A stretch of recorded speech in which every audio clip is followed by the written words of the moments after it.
Hello students, welcome to the YouTube channel of pure mathematical academy. तो आज जो question discuss करेंगे ये आईआईटी जैम 2024 में पूछे गए क्वेश्चन था।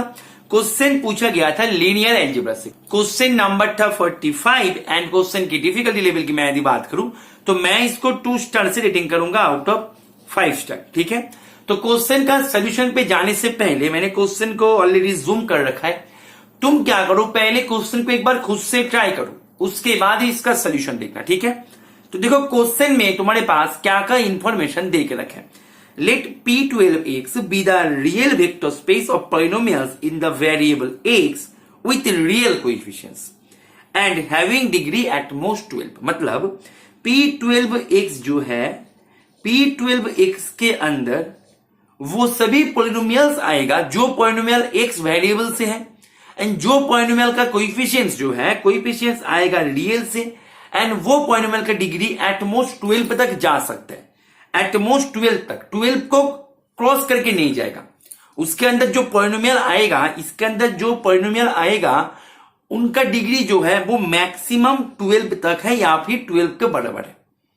12 से छोटा कुछ भी हो सकता है, ठीक है, लेकिन वो मैक्सिमम 12 तक जाएगा। बात को समझ में आ रहा है? दैट मीन्स ये Pnx के बारे में ही बोल रहा है जिसका डिग्री है at most n set of all polynomials with real coefficients whose degree is at most n। वही है, यहाँ पे n की जगह पे 12 कर दिया, डिग्री है at most 12। ठीक है, अच्छा, टुगेदर विथ जीरो पॉलिनोमियल, मतलब ये जो है ना Pnx जो है ये टुगेदर विथ जीरो पॉलिनोमियल ये एक वेक्टर स्पेस बना देता है। क्योंकि टुगेदर विथ जीरो पॉलिनोमियल जो इसको अलग से मेंशन करना चाहिए क्योंकि जीरो पॉलिनोमियल का कोई डिग्री डिफाइन नहीं होता, इसीलिए टुगेदर विथ जीरो पॉलिनोमियल इसको अलग से मेंशन कर देना चाहिए। ठीक है, अच्छा, अभी तुम्हारे पास एक सबसेट बना के दे दिया गया। ये सबसेट में ये जो तुम्हारे पास वेक्टर स्पेस बन गया P12x together with zero polynomial, ये जो वेक्टर स्पेस बन गया इनमें से वो पॉलिनोमियल से आएगा, वो पॉलिनोमियल्स आएगा जो दिए गए ये दोनों कंडीशन को सेटिस्फाई करे। बात को समझ में आ रहा है? ठीक है, इज इट ओके? अच्छा, तो अभी तुम ध्यान दो, मैं एक पेज को इरेज कर दे।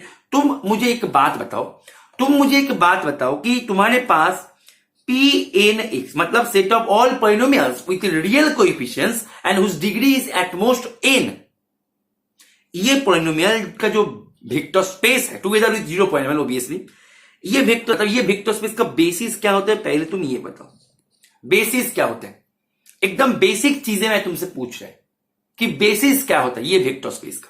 ठीक है, अच्छा, तो ये वेक्टर स्पेस का बेसिस की मैं यदि बात करें, इसका स्टैंडर्ड बेसिस ऑब्वियसली, क्योंकि बेसिस जो है, बेसिस तो बहुत सारे हो सकते हैं, बेसिस यूनिक थोड़ी होता है। मैं स्टैंडर्ड बेसिस को लेके पूरे लेक्चर में काम करेंगे, स्टैंडर्ड बेसिस को लेके। बात को समझ में आ रहा है? तुम्हारे पास ये जो v है, ये v का डायमेंशन तुम्हें पूछा है। बात को समझो, ये v का डायमेंशन तुमसे यहां से पूछा जा रहा है, तो तुमने पहले v जो है, मतलब तुम्हारी ये जो वेक्टर स्पेस है, इसको तुम नाम दे दो w। ठीक है, ये जो वेक्टर स्पेस है इसका तुम डायमेंशन पहले बताओ कि इसका डायमेंशन क्या होता है। तो इसका डायमेंशन बताने के लिए तुम्हें बेसिस चाहिए। Number of elements in the basis is called the dimension. तो इसका बेसिस क्या होता है? इसका बेसिस ये होता है 1 x square x cube x raise to the power 4 dot dot dot dot dot dot dot dot dot last में x है। तो कितने सारे एलिमेंट्स हैं? देखो यहां से लेके या तक n एलिमेंट्स है, सामने एक और एलिमेंट है, दैट मीन्स टोटल एलिमेंट है n+1। तो डायमेंशन ऑफ Pnx ये जो वेक्टर स्पेस बन गया टुगेदर विथ जीरो पॉलिनोमियल, इसको अलग से तुम ले लो। ठीक है, तो ये जो वेक्टर स्पेस बन गया ना, इसका डायमेंशन हो गया n+1, क्योंकि बेसिस में कितने सारे एलिमेंट है? बेसिस में है n+1 संख्या में एलिमेंट्स। तो मैं यदि बात करें P12x, इसका डायमेंशन पहले तुम बताओ, क्योंकि P12x जो है, P12x ये है तुम्हारे main mother vector space, mother vector space, इसका ही सब स्पेस बना रहे हो v के नाम से। v का डायमेंशन क्या होगा वो तुम्हारे चर्चे के विषय है, ना तो w का डायमेंशन क्या होगा। लेकिन w का डायमेंशन तुम्हें पता तो करना है, बात को समझो। तो w का डायमेंशन क्या होगा? n+1, 12 +1, that means 13। अभी देखो हमने एक थ्योरम पढ़ के रखा है कि तुम्हें यदि ऐसे कोई सबसेट दे दिया जाए, उसमें नंबर ऑफ रेस्ट्रिक्शन को काउंट करो। यहां पे कितने सारे रेस्ट्रिक्शन है? 2 रेस्ट्रिक्शन है। तो 2 रेस्ट्रिक्शन, नंबर ऑफ रेस्ट्रिक्शन जो होगा, जो मदर वेक्टर स्पेस का डायमेंशन होता है, मदर वेक्टर स्पेस का डायमेंशन से नंबर ऑफ रेस्ट्रिक्शंस को सब्सट्रैक्ट कर दो, तब जाके जो मिलेगा वो हो जाएगा वो सबसेट का, मतलब वो सब स्पेस का डायमेंशन। मतलब मेरे यहां पे मैं यदि V की डायमेंशन की चर्चा करें तो V में नंबर ऑफ रेस्ट्रिक्शंस कितने हैं? 1 एंड 2 दोनों रेस्ट्रिक्शंस है। तो मेरे को ये क्या होगा? मदर वेक्टर स्पेस का dimension minus number of restriction, तो इसका आंसर आ जाएगा 11। और तुमने यदि यही रास्ता को पकड़ लिया तो ये हो जाएगा तुम्हारा गलत जवाब। तुम बोलो सर क्यों सर? क्योंकि ये जो थ्योरम है, इस थ्योरम को हम अप्लाई करके लॉट्स ऑफ क्वेश्चन ऑलरेडी करके रखे। तो सर ये थ्योरम यहां पे एप्लीकेबल क्यों नहीं होगा? कारण एक ही है, वो थ्योरम को जब तुमने अप्लाई किए थे, जितने टाइम तुमने अप्लाई किए थे उतने टाइम तुमने देखा होगा कि they are talking about number of independent restrictions, number of independent restrictions, not only restrictions, independent restrictions होना चाहिए। यहां पे केवल रेस्ट्रिक्शंस है, तो रेस्ट्रिक्शंस जो है उसके ऊपर पहले काम करो। बात को समझ में आ रहा है? तो देखो ये मेथड से तुम यदि जाओ तो तुम्हारा आंसर गलत होगा ही होगा, राइट? तो पहले हम क्या करेंगे, पूरे पेज को इरेज कर देंगे, ठीक है?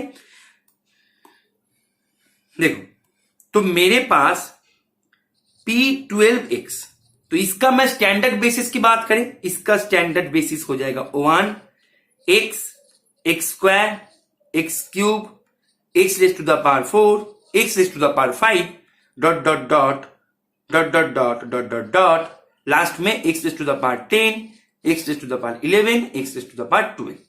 ये है स्टैंडर्ड बेसिस। अभी तुम्हें कोई भी यदि मैं पॉलिनोमियल दे दे, P12 से आ रहा है, पॉलिनोमियल जो है आ तो रहा है P12 से, तो मैंने एक पॉलिनोमियल ले लिया f1x, राइट? तो ये पॉलिनोमियल मानो V में है। V मीन्स तुम्हारे दिए गए क्वेश्चन में जो V है इसके अंदर है। That means f1 of -x, मैंने ये जो f1 है मैंने एक आर्बिटरी एलिमेंट को उठाया, आर्बिटरी कोई भी एलिमेंट, राइट? अच्छा, तो f1 of -x equals to f of x होगा, मतलब f1 of -x equals to f1 of x ये होगा।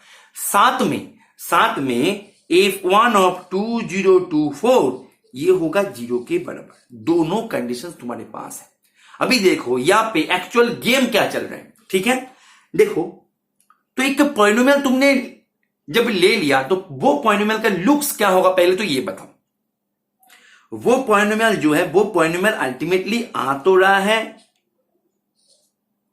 W से तो वो आ रहा है ना। W में जो पॉलिनोमियल है, W मीन्स P12x, राइट? तो f1x जो है, f1x का जो लुक्स है, आउटर लुक्स की बात करें, a0 plus a1x plus a2x square plus a3x cube plus dot dot dot plus a10x10 plus a11x11 plus a12x12। तुम समझ सकते हो कि ये इन जनरल पॉलिनोमियल है।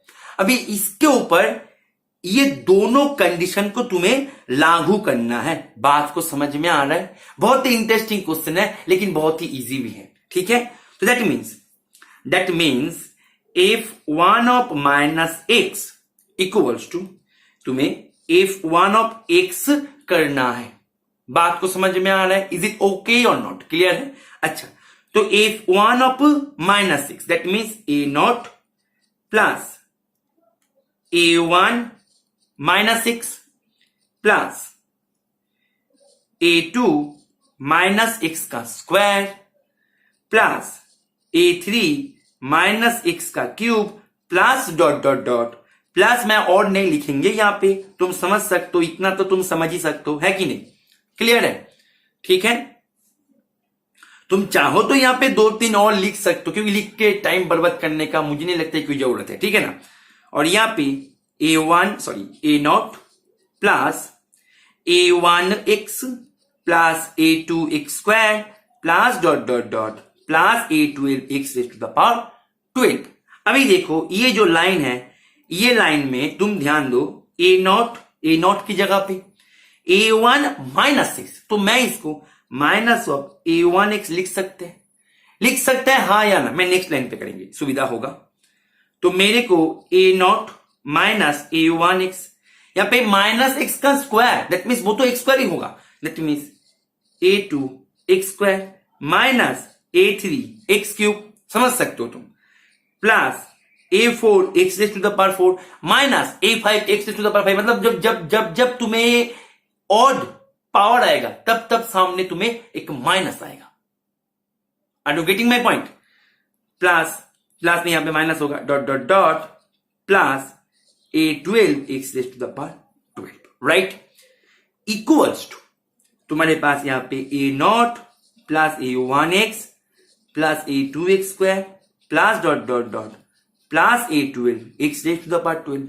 अभी देखो इसको जब तुम करोगे, तुम देखो यहां पे a नॉट सही है, ठीक है, कोई दिक्कत नहीं।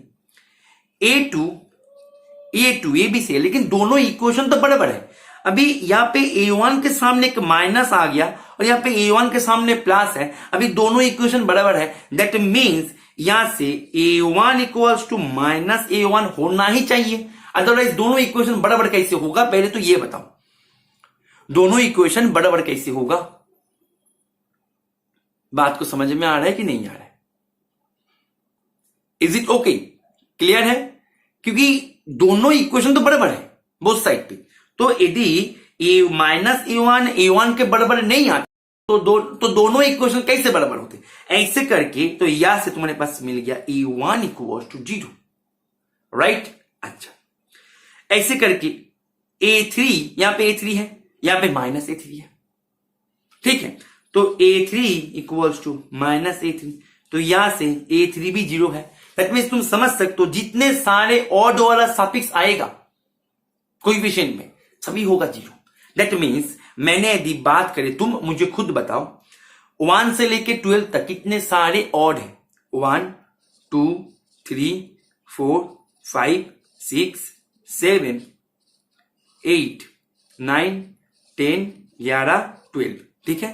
अभी देखो जब 1 है तब ये वाला क्वांटिटी 0 हो जाएगा, मतलब a1 0 है।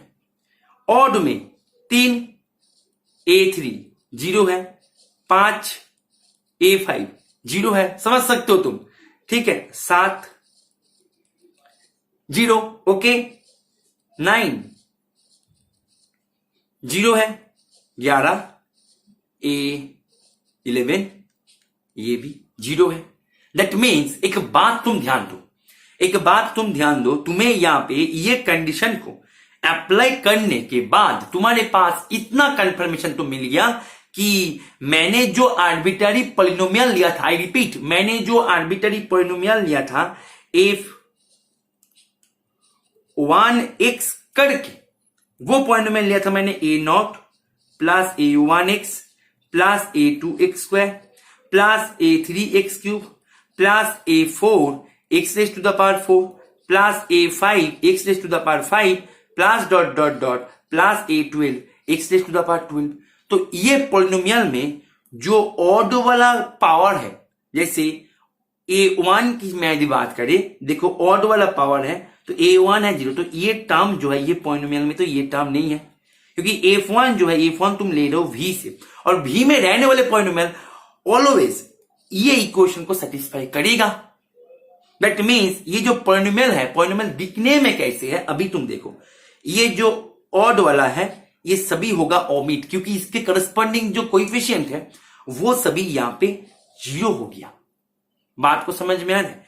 दैट मीन्स यहां पे ये जो पॉलिनोमियल है, ये पॉलिनोमियल कुछ तुम्हारे पास इस टाइप से बन गए, a0 plus a2x² plus a4x raise to the power 4 plus a6x raise to the power 6 plus dot dot dot plus a10x raise to the power 10 plus a12x raise to the power 12। Is it clear? अच्छा, अभी तुम एक बात और ध्यान दो, तुम्हारे पास F1 2024 equals to 0 दे के रखा है। दैट मीन्स तुमने जब इसको इसके ऊपर बैठाओगे तो देखो क्या होते हैं। तो इसको जब तुम बैठाओगे A0 प्लस A2 2024 का स्क्वायर प्लस A4 2024 का 4 plus dot dot dot A12 2024 raise to the power 12 ऐसे है। अभी तुम देखो ये मतलब A0 प्लस ये इक्वल्स टू 0, तुम इसको 0 के इधर साइड तुम यदि ले आओ तो तुम्हारे पास क्या मिलेगा, A0 इक्वल्स टू माइनस करके ये मिल जाएगा। दैट मीन्स A0 जो है A0 को हम ऐसे रिप्रेजेंट कर सकते हैं। दैट मीन्स A0 जो है A0 हो गया डिपेंडेंट। बात को समझ में आ रहा है कि नहीं आ रहा है? ठीक है, तो तुम्हारे पास अभी मैं यदि बात करें यहां पे कितने सारे इंडिपेंडेंट चॉइस बन रहा था। A2 में एक चॉइस बन रहा था, दैट मीन्स एक स्क्वायर में एक चॉइस बन रहा था। ठीक है, A4 में एक चॉइस बन रहा था। इंडिपेंडेंट चॉइस की बात कर रहे हैं। 6 में चॉइस बन रहा था। A8 में चॉइस बन रहा था। A10 में चॉइस बन रहा था एंड A12 में चॉइस बन रहा था, इंडिपेंडेंट चॉइस। ठीक है, राइट। अभी यहां पे तुम्हारे A0 भी था, तो A0 पे भी तुम्हारे पास एक चॉइस बन रहा था इन केस में। अभी तुम ध्यान दो, A0 जो है वो हो गया डिपेंडेंट, तो दैट मीन्स तुम्हारे पास अभी इंडिपेंडेंट चॉइस की मैं यदि बात करें, इंडिपेंडेंट चॉइस को तुम्हें यहां पे जज करना है। बात को समझ में आ रहा है कि नहीं आ रहा है? इज इट ओके और नॉट? क्लियर है? दैट मीन्स तुम्हारे पास मैं यदि बात करें इंडिपेंडेंट चॉइस, इंडिपेंडेंट चॉइस की मैं यदि बात करें, इंडिपेंडेंट चॉइस बनेगा 1 2 3 4 5 6। दैट मीन्स यहां पे जो V है, डायमेंशन ऑफ V है, इसका डायमेंशन हो जाएगा 6। Is it clear? ठीक है, क्लियर है? यहां पे इंडिपेंडेंट चॉइस के ऊपर बात करो। यहां पे एक समराइज करके मैं यदि बताया, मैंने एक आर्बिट्ररी पॉलिनोमियल कूट है। अभी मैंने दिए गए कंडीशन को जज किया, दिए गए कंडीशन जो था मेरे पास ये, इसके चलते मैंने जो आर्बिट्ररी पॉलिनोमियल को उठाया था वो पॉलिनोमियल के बारे में हमारे पास कंप्लीट इंफॉर्मेशन मिल गया कि वो पॉलिनोमियल का कौन सा टर्म है, कौन सा टर्म नहीं है। बात को समझ में आ रहा है कि नहीं आ रहा है? बात को समझ में आ रहा है कि नहीं आ रहा है? इज इट ओके और नॉट? क्लियर है? Is it okay? तो दैट मीन्स यहां से तुम्हारे पास इंडिपेंडेंट चॉइस की मैं यदि बात करें, इंडिपेंडेंट चॉइस बनेगा 1 2 3 4 5 6। That means dimension of V जो है ये हो जाएगा 6। ठीक है, तो इसका आंसर की मैं यदि बात करें पूरे पेज को इरेज करके, तो मेरा इसका आंसर जो है, इसका आंसर हो जाएगा 6। ठीक है, तो आशा करूंगा ये सोल्यूशन तुम्हें समझ में आ गया होगा। ठीक है, और तुम जो भी एग्जाम के लिए तैयारी कर रहे हो, तुम IIT JAM 2025 के लिए तैयारी कर रहे हो, या फिर CSIR नेट के लिए तैयारी कर रहे हो, या TIFR के लिए तैयारी कर रहे हो, तुम यदि तुम्हारे प्रिपरेशन के प्रॉपर गाइडेंस के माध्यम से लेना चाहते हो, ऐसे ही कॉन्सेप्ट्स को सीखना चाहते हो, then you can also enrol yourself in our regular courses. हमारे रेगुलर कोर्सेज में तुम्हें ज्वाइन करने के लिए करना क्या होगा, ये जो स्क्रीन पे दिए गए नंबर है, ये नंबर पे तुम्हें कॉल कर लेना है या फिर व्हाट्सएप कर देना है। ठीक है, हम यहाँ पे सबसे बड़ी बात कि हमें मैथमेटिक्स को सीखना है, कॉन्सेप्ट को पकड़ना है, क्योंकि कॉन्सेप्ट जब हमारे पास आ जाएगा क्वेश्चन फिगर होगा ही। इसीलिए कॉन्सेप्ट के ऊपर पकड़ बनाओ, जो मैं हमेशा बोलता हूं। ठीक है, और तुम्हें यदि तुम्हारे प्रिपरेशन को एक हाई क्वालिटी टेस्ट सीरीज के माध्यम से आगे लेके जाना चाहते हो, एक ऐसे टेस्ट सीरीज जो कि कोई भी प्रीवियस ईयर क्वेश्चन को कंटेंट नहीं करता है, जो भी क्वेश्चन कंटेंट करता है सभी है एकदम high quality and completely new question है, completely new, then you can also enrol yourself in our test series batches, जो कि इसे पढ़ लिया था। उसके लिए भी तुम्हें इसी नंबर पे ही कॉल कर लेना है या फिर व्हाट्सएप कर देना। ठीक है, और हमारे टेस्ट सीरीज में तुम्हें एक भी क्वेश्चन प्रीवियस ईयर क्वेश्चन दिखने को नहीं मिलेगा। जो भी क्वेश्चन है एकदम high quality and completely new question है, फॉलोइंग द अपडेटेड ट्रेंड। ठीक है, तो वो टेस्ट सीरीज में भी ज्वाइन करके तुम तुम्हारी प्रिपरेशन को काफी सारे बूस्ट दे सकते हो। ठीक है, तो उम्मीद करता है ये सेशन को तुमने एंजॉय किया। ओके, चलो, थैंक यू, हैप्पी लर्निंग।